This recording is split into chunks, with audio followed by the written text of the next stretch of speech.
بسم الله الرحمن الرحيم. السلام عليكم ورحمة الله وبركاته. د اتم صنف د عربي ژبې کتاب اووم درس الدرس السابع نهویشتم نمبر صفحه توزیع العمل د کار ویشل یا د کار ویش. موږ تیر درس کې د اتم صنف المشهد الاول ویلو، لومړی برخه یا لومړی هغه کوم منظر چې دی هغه مشهد، هغه څه چې کتل کیږي منظر ورته وایو کنه. نن دویمه برخه یا المشهد الثاني دی چې راځو په دې کې کوم حوار دی. هلته هم د مرغۍ چنګښې او د سوی ترمنځ خبرې پې هغه اوله برخه وه. نن نورې خبرې د دوی ترمنځ روانې دي. راځو ګورو چې څه روان دي.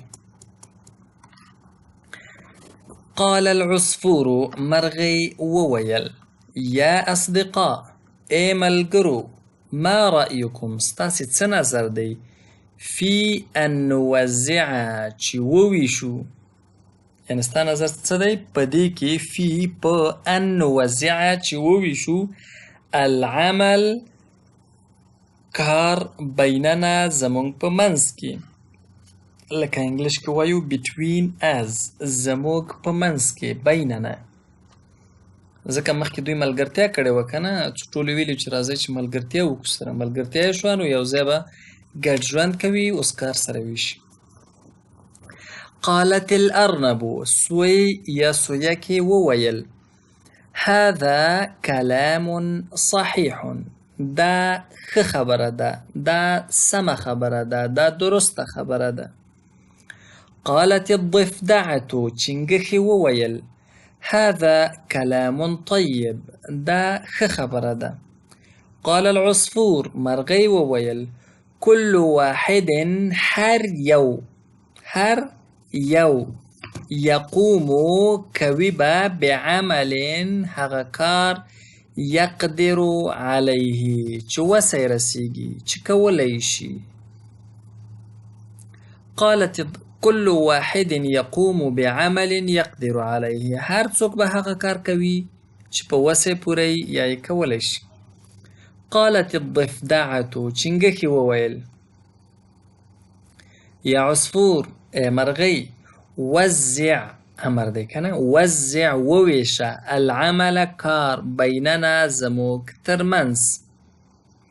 قال العصفور، مرغۍ وویل، انا اقدر، زه وسه لرم یا زه کولی شم، على الطیران، الوت. انا اقدر على الطیران، زه الوت کولی شم، زه الوتلی شم. فسأحضر لكم الطعام، فسأحضر، نو راوړم به، لکم تاسو ته، الطعام ډوډۍ، خوراک، خواړه. قالت الضفدعة، چنګښې وویل، هذا جمیل، دا ښایسته دی، دا ښه دی. وما عملي انا، زما به څه کار وي، یا عصفور، ای مرغۍ. قال العصفور، مرغۍ وویل، انت، ته، مؤنث دی که نه، که مذکر وای موږ به ورته ویلی انت. انت، ته، تأتینا، راوړې به، بالماء، اوبه. انت تأتینا بالماء، ته به اوبه راوړې. دا بالماء داسې راځي پښتو کې که تحت اللفظ معنا کو، په اوبه، خو دا په اوبو نه دی. عربي کې هم داسې ویل کېږي، انت تأتینا بالماء، خو پښتو کې معنا داسې کوو، ته به اوبه راوړې. حرکت الارنب رأسها وسألت، حرکت اوخذو، لیکن داسې اوخذو، الارنب سوی، رأسها خپل سر، وسألت او پوښتنه یې وکړه. کله کله یو چا داسې سر خوځوي که نه، پوښتنه کوي. وسألت، وما عملي انا، زما به څه کار وي. قال العصفور، مرغۍ وویل، انت، ته، تنظمین، منظم کوي به، ترتیب کوي به، البیت، کور. لکه تنظیم داسې لکه بالښت یو ځای کې کېدي، توشک بل ځای کې کېدي، میز بل ځای کې کېدي، برقي شیان یو طرف ته کېدي، بالښتونه بل ځای کې کېدي، یعنې دا تنظیم و ترتیب دی. نو دا د چا کار شو؟ دا د سوی کار شو. رضي الجميع طول راضي شول وانتظمت أو منظم شو حياة الأصدقاء دملقرو جوان منظم شو ترتيب شو أو ورپسې توګورو که د لغاتو ذخیره وي ومعاني الكلمات نوزع نقسم تقسیمو یا ویشو يقدر يستطيع کولی شي انتظمت أصبحت مرتبة يعني منظمة شوه ترتیب سره شوه. تدریبات به په بل درس کې ولولو. نو د نن لپاره هم دومره درس بس دی.